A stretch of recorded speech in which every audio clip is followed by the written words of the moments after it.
Wouldn't recommend licking your clothes. It just tastes like shirt.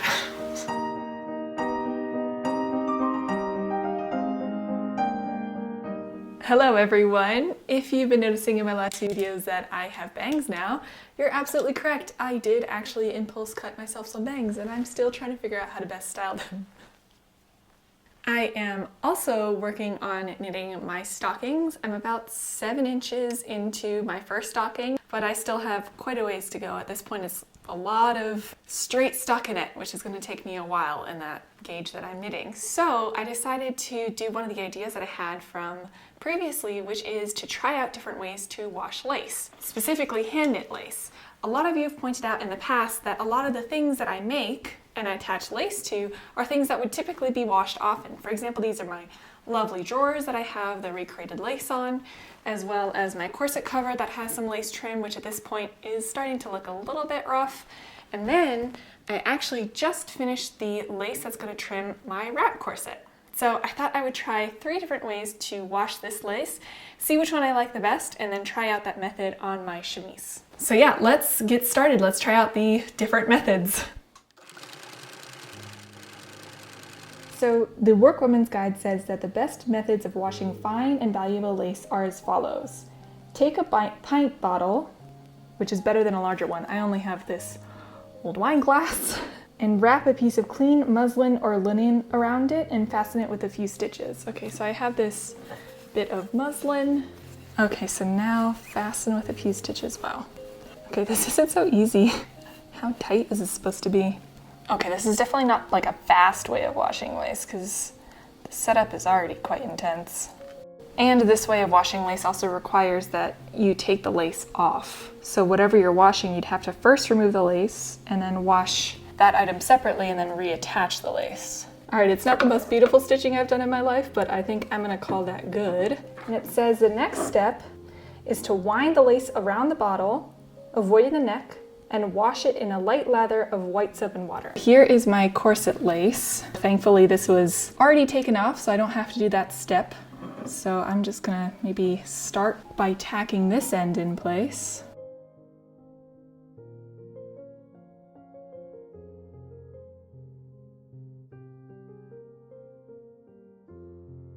And then we want to wrap it around. Now I'm thinking the way you want to wrap, I kind of wish I stitch it the other way now because now it's going to fold over.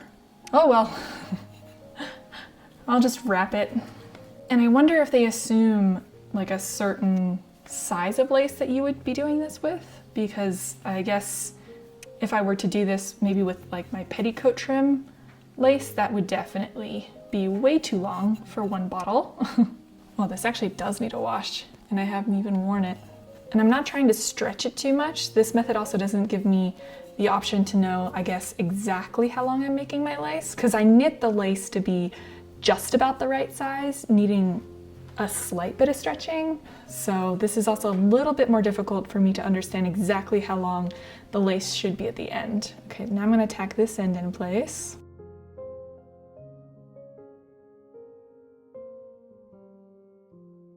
All right, now at this point it says to wash it in a light lather of white soap and water. So I have a basin ready with white soap and water mixture, and let's wash it in there and then rinse it off.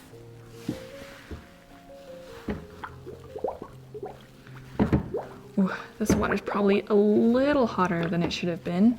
And it didn't say if I should close the top of the bottle or not, so water is definitely getting into the bottle. Yeah, if I were washing wool lace, this would not be good. You don't want to use hot water to wash wool.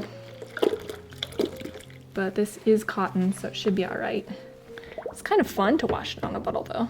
Just kind of spin it.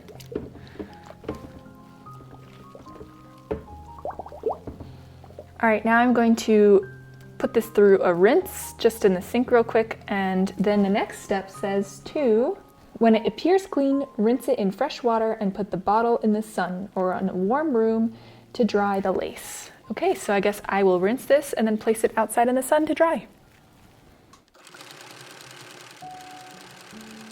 All right, so this next one is to make warm suds of castile soap into which put a little borax. So this is the same rinse as I used for step number 1. I just added a little bit of borax, and then you allow the laces to soak in this for a few minutes. Now, to me, it sounds like these instructions are meant for laces that are removed, but I'm just going to wash my entire garment in this and see how that turns out, just because I want this to be maybe a little bit more of a realistic method where you can wash a garment all at once rather than removing the laces, especially since this is kind of meant to be an under thing rather than something, you know, like your jacket or your bodice that is meant to be worn on the outside. So I'm just gonna let this soak for a few minutes. Okay, now that this corset cover has been soaking for a few minutes, I am going to shake it about and wash carefully. And then it says to rinse in 2 or 3 waters. And then to the last rinsing water, add a little white sugar. Starch should never be used. Interesting. Okay, so they say not to starch this lace, but instead to use sugar. So I think I'm good with the washing of this lace. I'm gonna go ahead and put it in the first rinsing bath. I think this only needs 2 rinsing baths. So this next one, I'm going to add some white sugar. It doesn't say how much, it just says add a little. And I know this is just supposed to be for the lace, so I'm gonna kind of be starching with sugar, I guess, the corset cover as well. But I'm very curious to try this. Here is a bowl of clean water, and to that I have some cane sugar, and it says add a little. I don't know, 1, 2? Is that a little? I'm not sure. And now I add my corset cover into my sugar water. Oh, this is so strange. I wonder if the ants are gonna come for this while it's dry. Then it says, pull out well in shape and place between clean white cloths and lay between the leaves of an old book or where the pressure will be smooth and constant till dry.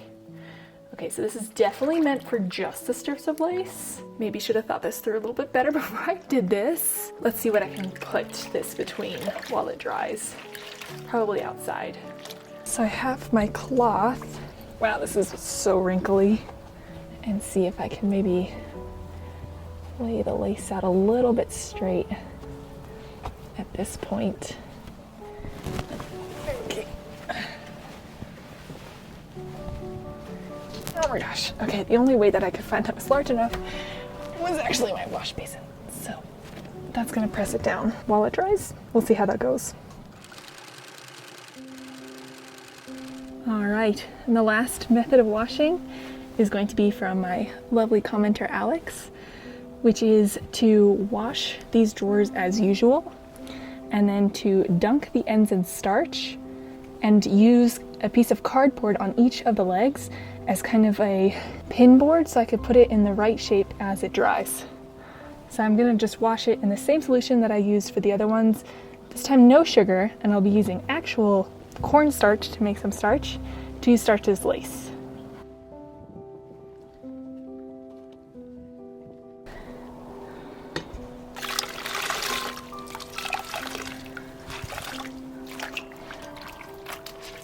I'll give this one more rinse, and then it's time to hang this to dry and cut up some cardboard.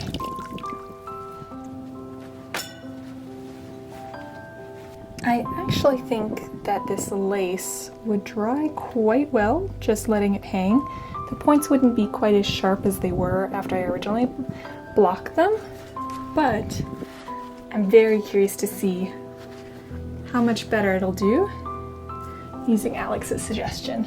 So I found some cardboard that doesn't have any kind of ink on it. I wasn't sure if any ink on the cardboard would come off onto my white lace. So I tried to find some that doesn't have any. Okay, yeah, coming from the top down is much easier. Can recommend. That looks quite nice actually. Okay, so if I pin it in place. Maybe I'll try one leg with the cardboard and one leg without. I'll be a little uneven when I wear it, but it should be fine. Oh, just in case you were wondering, I did dunk this in starch off camera. So just the leg portion, this bottom portion of the lace, is dunked in starch that I made from cornstarch. So I'll do this one leg using the pinning method, and I'll just let this other leg dry as is, and we can compare how it looks. All right, so now I am sitting outside in the nice, lovely, bright sun with my 3 methods.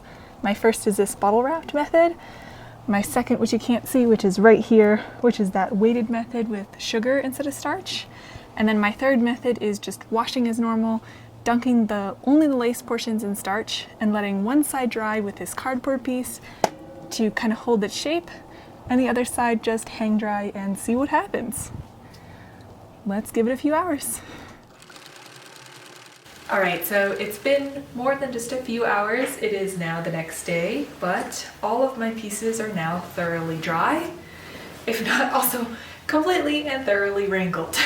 So I've got my iron out here and all my different lace methods, and I am going to look at the results and press them if I'd like, one at a time. So I'm gonna start with the first one that I did, and it is this lace that I wrapped around the bottle.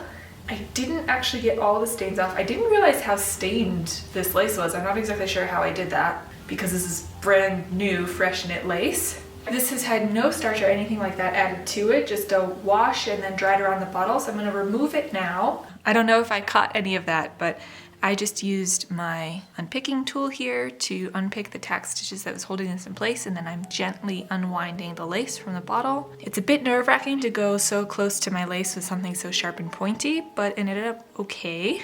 It's not particularly open. I think if I would have done a more traditional method of blocking it, the holes would have been a little bit more visible. It would have probably been slightly more open. Let me just check how the length is.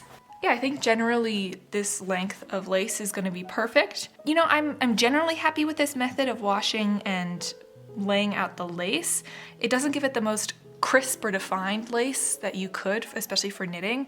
And it does require that you have to remove the lace from whatever you're making in order to wash it. It was pretty curled before, and now the lace is actually quite straight, which is nice. I like it.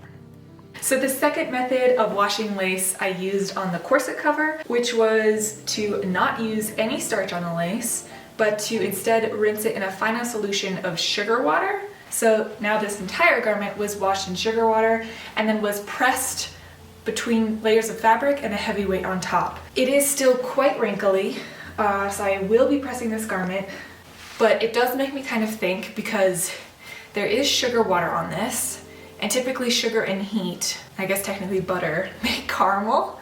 So I'm wondering if I'm gonna end up like browning my corset cover, if I'm gonna end up like cooking the sugar accidentally. I have no idea.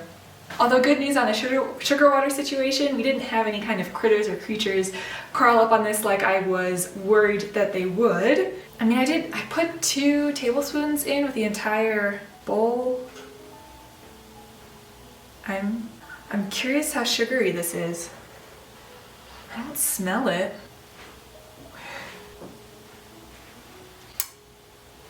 Okay, that's probably the weirdest thing I've ever done. It also doesn't taste sweet, it just tastes like shirt.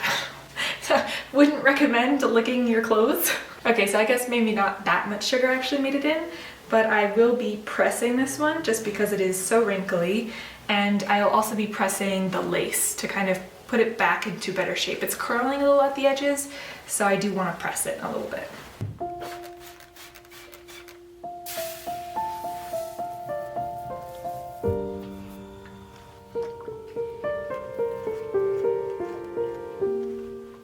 Okay, as I'm ironing this portion, it smells like candy. Oh boy. Oh, that smells like candy. Luckily, it's also not changing the color of the fabric at all. So we're not making caramel on my shirt here. Yeah, so with this method, I'm having a harder time opening the lace up. So you can see the lace typically would have more points here. So I'm guessing if I maybe would have taken the time to detach this and then lay it between books for pressing after the washing, I could have potentially stretched it out into the position it should have been in. But even pressed like this, I think it looks honestly quite nice. All right, it's not a perfect pressing job, but I'm quite happy with how this turned out. I didn't turn any of this brown or anything like that from burning the sugar. The lace is pretty neat, and while there weren't really any stains in the first place on the corset cover, it does look nice and clean, and well, it smells clean, not like sugar. Though at some points it did smell quite sweet, but it just smells like a neutral clean smell, which is really nice. Now I'm actually quite curious how the last method turned out, and that is the method that I tried on the drawers. You can see that the drawers turned out quite wrinkly, so I'll also be giving these a good press, and I will also be pressing the 2 bits of lace. I'm very curious to see. I feel like once I take this off, it might not need a press, but I'm wondering if after pressing this side without the cardboard piece, if it'll look almost as good as the side that does have the cardboard piece. Let me get back to you. All right, so here is the comparison of the laces just let to air dry, and this one was not blocked at all while it was drying, whereas this one had the cardboard piece while it was drying. The wind did knock it around a little bit, so you can see some of the pins were knocked a little bit loose, but I think overall this one held its shape quite nicely. Not quite as well as it does when I block it on the blocking mat, but it is already quite a nice shape. Maybe you can see that comparison a little bit better. This is with the blocking and this is without the blocking. So now I'm very curious to see how much of a difference it'll make for me to actually iron this. So you can see that these are kind of pulling in just a little bit. So I want to make it more straight down the leg and see if I can pull out some of these points on my lace.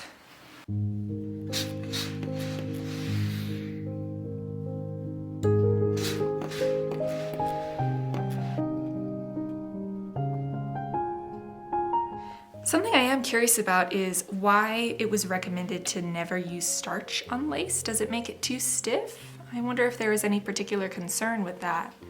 It didn't give any reasons, so I'm personally pretty curious. So let's see, comparing the 2 side by side, I mean, letting it dry without any kind of blocking, it's not bad, and it probably works in a pinch, but I feel like I've worked for so long to create this piece, and then to launder it, the extra steps required to cut the cardboard and pin it in place is honestly really worth it to get a little bit more of the points and the even lines. All right, so here you can see on the right, it was blocked on the cardboard. On the left, it was just left to air dry without any blocking. It just was ironed. And I have to say, I don't know if you can tell the difference, but for me personally, it feels like this one looks neater, the one that did have the cardboard. And if I maybe would have spent a little bit more time placing the pins more carefully and not letting it blow about in the wind outside, it probably would have turned out even crisper. So I do prefer drying it with the cardboard as a blocking method in place. All right, now I'm gonna just press the rest of these, and then let me talk about which method I like the best. All right, so final thoughts on the 3 washing methods. I'm glad I tried it out because I was honestly very curious onto which one would work the best. I have to say what felt most feasible for me was to wash the clothes as I would usually, just in a bath of soap water by hand, and then letting it dry with as much support as I could find for the bits of lace. So whether that be inserting cardboard or maybe letting it dry on my blocking mat and pinning it in place, I think that would personally work the best for me. So I know I said before that I would now try the best of the methods on the rest of the items that I haven't yet washed, but I have my petticoat that I still have to think about exactly how I want to wash that, all the other bits and pieces of the lace around the sleeves and the collars, and as well as my chemise, which I don't really want to wash quite yet because it has the red ribbon sewn in. So I think I'm going to hold off on that just for right now. Thank you all again so much for watching. It's always so much fun to share what I learned with you all. If you have any other tips or thoughts on what I did and what I tried out, please do let me know, and I will hopefully see you all again soon. I'll leave the links in the description below if you want to follow me anywhere else, like on Instagram, or if you want to support me on Patreon, but just the fact that you're here watching and commenting means the world to me. So thank you so much, and I'll see you next time.